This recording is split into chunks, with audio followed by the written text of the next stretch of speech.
Donald Trump caused a sensation by revealing and criticizing the dishonest bribery schemes involving well-known figures in the U.S. economic and political system. He shed light on scandals involving the Biden family and the increasing influence of economic investors connected to the Soros family in the White House.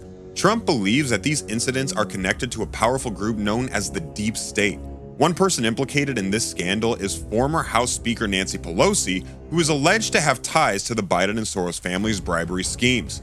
But how does this corruption network impact our lives? Today we will examine the harm caused by a corrupt government and its puppeteers to the United States. If you appreciate our content, please show your support by liking, subscribing, and hitting the bell icon to stay updated with the latest news. Now, let's begin without any further delay. No investigations have been conducted regarding these scandals except for Hunter Biden admitting to tax evasion based on previously disclosed evidence of a $10 million bribery scandal involving the head of the energy company Burisma. There are also suspicions of the Soros family's influence in the political system over the years. Nancy Pelosi, frequently mentioned in the relation to these events, once visited the Ukrainian capital Kiev to discuss support policies during the Russian-Ukrainian conflict. She praised Joe Biden's ability to handle this war, and there are photos of her with Alexander Soros on social media. There are suspicions that she played a significant role in the economic downturn in recent years. So, how is the former House Speaker involved in these scandals? Many of the accusations against the Biden family have not been resolved due to the FBI and Department of Justice intentionally delaying or obstructing the investigation. This is an attempt to prevent Republicans from participating in the investigation, similar to what happened with the January 6th insurrection. Nancy Pelosi rejected 2 Republican members from participating in the investigation into the cause of the insurrection.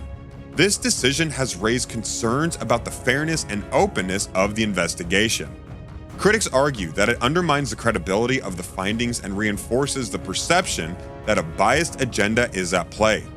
These actions only deepen the divisions and make uncovering the truth behind these significant events harder.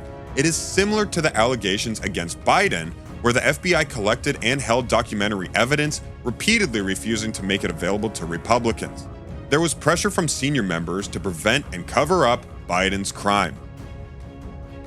Elon Musk made a statement in which he revealed that Nancy Pelosi and her husband made millions of dollars through investments in Tesla's stock after Biden introduced a policy to promote electric cars. It seems likely that Biden and Pelosi had thorough discussions about this plan. Biden's policies have had a significant impact not only on the country, but also on the entire world, and Pelosi seems to be benefiting from them. This makes me suspicious that allegations against the Biden family have been dropped. Pelosi knows that if someone exposes Biden's crimes, her wrongdoing will be uncovered and used against her. Law enforcement agencies will deny any charges related to Joe Biden. Pelosi once praised Biden for handling the Russia-Ukraine war after approving a $33 billion aid package. She visited Kiev in May 2022, which seems quite generous considering America's debt and the inflation caused by the war. The Biden administration and the EU have criticized Russia's military operation, which indirectly contributes to the ongoing war in Ukraine, making it harder to achieve a peaceful resolution. Their objective is to encourage Ukraine to join NATO, an organization Russia views as a significant threat to its security and interests. Russia is concerned about NATO expanding into Eastern Europe as it sees it as a direct intrusion into its sphere of influence. The perceived threat is further heightened by the possibility of NATO deploying military forces closer to Russia's borders, which could undermine its strategic advantage in the region. Adding to the tensions, the Biden administration imposed an embargo on oil and gas imports from Russia to the U.S.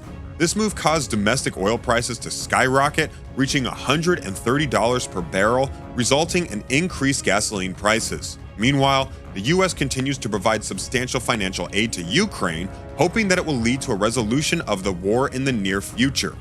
Joe Biden, our current president, has spent trillions of taxpayer dollars in a short time, leading to uncontrollable inflation that negatively affects working families.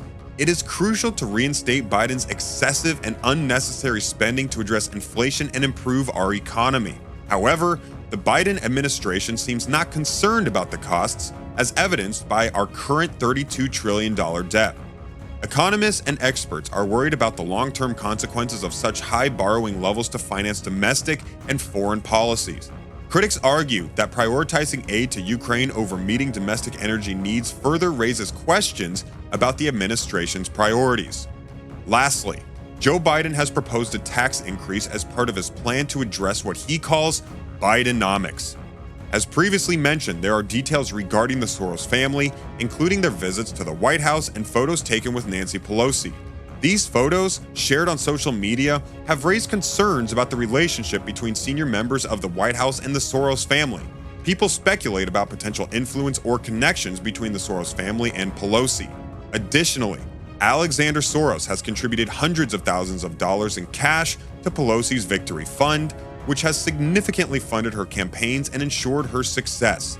This has also solidified the position of the Soros family within the White House. How has the Biden administration's approach harmed the United States? Let's reflect on the impact of Ronald Reagan's policies for comparison. The economy grew by 4.6% in the second year when Reagan introduced tax cuts. After the tax cuts were implemented, the economy experienced a growth rate of 7.2%. These substantial growth rates can be attributed to the positive influence of Reagan's tax cut proposal on the overall economy. By reducing taxes, businesses were incentivized to invest, and individuals had more spending power, ultimately boosting economic growth. On the other hand, Trump's economic policies, including deregulation, tax cuts, and other initiatives, benefited the United States. Under his leadership, America achieved energy independence and witnessed an economic boom. Trump's focus on reducing government intervention allowed businesses to thrive and innovate, creating jobs and increasing productivity. Furthermore, his emphasis on fair trade policies protected American industries and promoted domestic economic growth.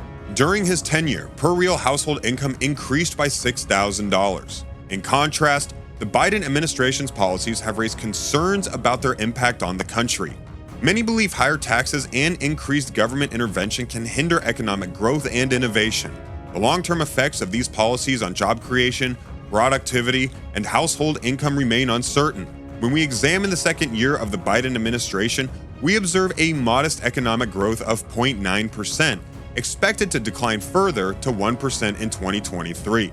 Since taking office, Biden has followed a similar economic approach to the Obama era, characterized by significant spending and accumulating debt. Unfortunately, these policies have led to negative consequences.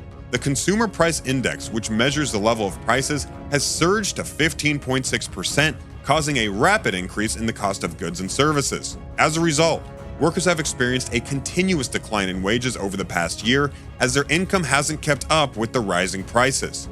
Specifically, the lowest income group has seen their wages decrease by 2.3% in real terms. In comparison, middle-class wages have dropped by 3.9%. It is evident that Pelosi's actions have not benefited the overall economy, but serve the interests of certain special interest groups and her political agenda. Her tactics, such as blocking legislation and pursuing partisan policies, have hindered economic growth and created uncertainty for businesses and investors, with the exception of her husband. Additionally, her unwillingness to collaborate across party lines has only contributed to further division in the country and hindered bipartisan efforts to address economic challenges. The policies implemented by Biden have brought our country dangerously close to a recession. His ineffective approach and failure to prioritize crucial economic matters have had severe consequences. We must understand the impact of being influenced by a manipulative figure like Pelosi on our economic and political interests as a nation. We'd love to hear your thoughts on this matter, so please feel free to share your opinions in the comments section below. And if you enjoyed watching this video, we would greatly appreciate your support by liking, subscribing, and sharing with others.